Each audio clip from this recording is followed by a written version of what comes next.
kilometers from Srinagar, armed separatists have been spotted.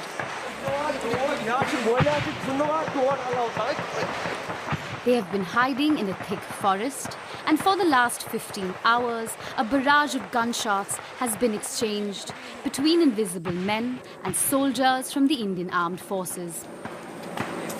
AK-47, grenades, pistol, what they are having, they are using. And there are how many? 2-3 are expected. In this part of Indian-administered Kashmir, conflict between Muslim rebels and the state is increasing. In 2015 alone, 65 insurgents have been killed. It is estimated that approximately 200 more rebels are hiding in this area. But the 500,000 armed forces deployed in the state far exceed this number. In this operation, local police is also assisting the soldiers. Leaving aside other ideological differences, other things, like this Taliban in Afghanistan, it's like that. This is a guerrilla war. They play hide and seek. They have sympathizers who provide them shelter, food. We see young people from a village close by trying to disrupt the operation. Police has to use tear gas to hold them back. When possible, we go over to the other side to speak to them.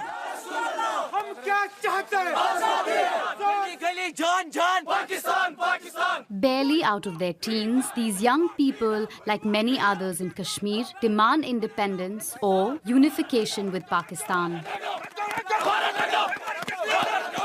But if caught, they could face imprisonment.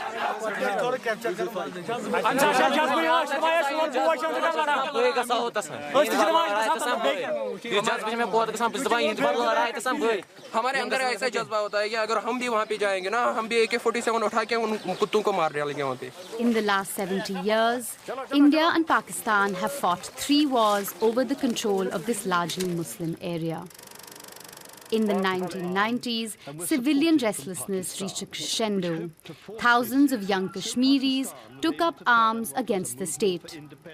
And the repression unleashed by the Indian government to end this rebellion came at a high cost. Today, the same anti-India sentiment is rising from the ashes once again. The separatists were eventually defeated. It was confirmed that they belonged to neighboring villages and worked for the Lashkar-e-Toiba, a Pakistani militant group. But the entire village joined the mourning as these rebels were given a martyr's funeral.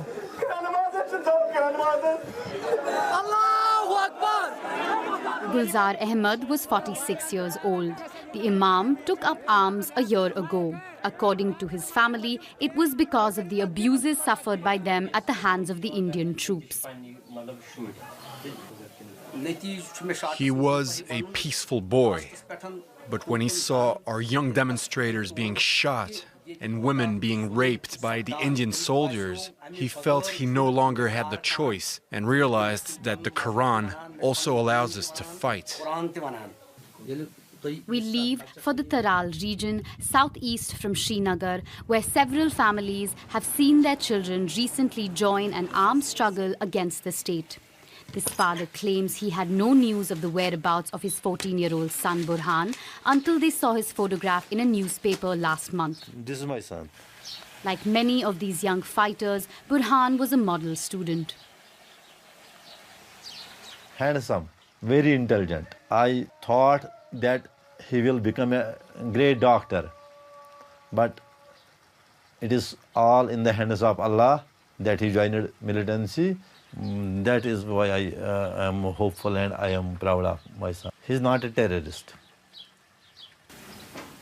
These young rebels might be in hiding, but their photos have been posted all over social media as an inspiration for other young Kashmiris. This new brand of protesters is even more determined than those before them in the 1990s, according to Hanif, a former rebel. He spent 19 years in hiding, but a rehabilitation program for former militants has allowed him to return to Srinagar to write his memoirs. In the 1990s, armed struggle was a mass movement. A number of fighters were illiterate. They took the weapons to rob people and get rich. They were thugs.